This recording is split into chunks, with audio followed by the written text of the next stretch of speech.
So hi good evening my friends, कैसे हो आप लोग। आई होप आप लोग अच्छे होंगे। सो आज का टॉपिक है मणिपुर क्राइसिस या मणिपुर क्लैशेस या मणिपुर कॉन्फ्लिक्ट। जो आए दिन हम लोग मणिपुर की न्यूज़ सुन रहे हैं। बेसिकली 90% लोगों को ये तो पता है कि मणिपुर में लड़ाई हो रहा है, क्लैशेस हो रहा है, कॉन्फ्लिक्ट हो रहा है, बट क्यों हो रहा है उसका रीज़न किसी को नहीं पता।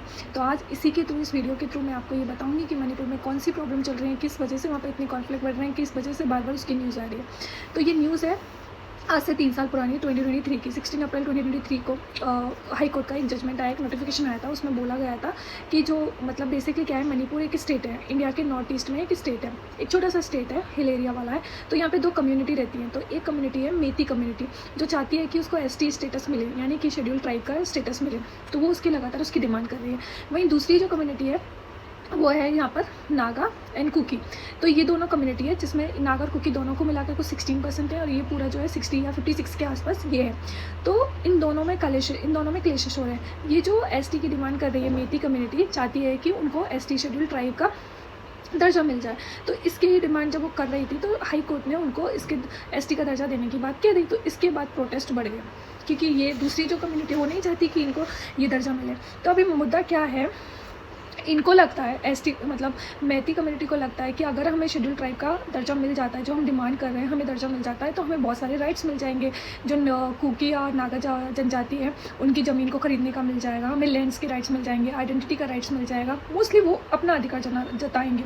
वेयर इज़ जो कुकी और नागा है वो चाहते हैं कि अगर मेते को ये मिल गया है तो वो उनके राइट्स और बढ़ जाएंगे, वो हमारे लैंड्स को खरीद लेंगे, हमारे लैंड्स पे उनके राइट्स हो जाएंगे, हमारी आइडेंटिटी को लेके हमें प्रॉब्लम हो जाएगी, एंड ऊपर से इलीगल माइग्रेशन बढ़ जाएगा। तो वो ये नहीं चाहते। तो धीरे धीरे मतलब एक इशू था, छोटा सा इशू था, पर धीरे धीरे जाके अभी ये वायलेशन हो गए, प्रोटेस्ट बढ़ गए। इवन कंडीशन ऐसी हो गई है 2026 में कि सरकार को 3 से 4 दिन तक इंटरनेट शट डाउन करना पड़ा।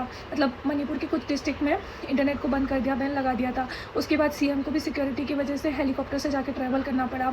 बहुत सारे बॉम्ब अटैक हो गए, जिसकी वजह से सिविलियंस यानी काफ़ी सारे बच्चों की भी डेथ हो गई। गर्ल्स या वुमेंस के साथ दुष्कर्म होने लगे। मतलब प्रोटेस्ट इतने बढ़ गए कि एक तरफ प्रोटेस्टर है तो दूसरी तरफ सिक्योरिटी है। गवर्नमेंट को काफ़ी सिक्योरिटी फोर्सेस लगानी पड़े, बहुत सारे लोगों को डिस्प्लेस करना पड़ा। इतने सारे उनके लिए रिलीफ कैंप चल रहे हैं, कुछ 60,000 से ज़्यादा लोग हैं, उनके लिए रिलीफ चल रहे हैं इतने दिनों से।